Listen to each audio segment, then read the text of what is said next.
I'm sure, if not all, some of us here sometimes, like the Pharisees, looking for a sign.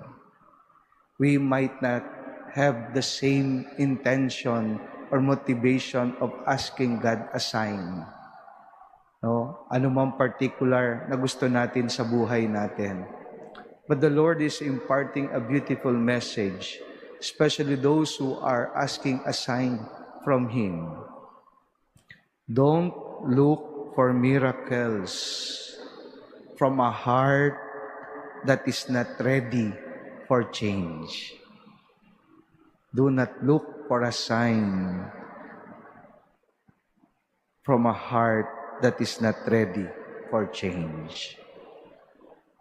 For Jesus, there was no need to perform a miracle to people who were not prepared to change. Why? Because all miracles begin from the heart. Begin to change your heart and witness how God will work wonders in your life.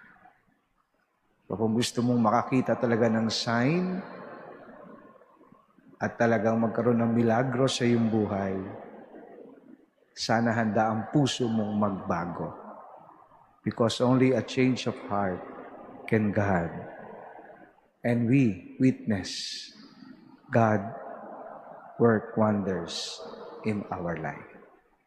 So part of asking sign, part of asking miracles from the Lord, we should be also ready to change our heart. Because all miracles happen and begin from our hearts.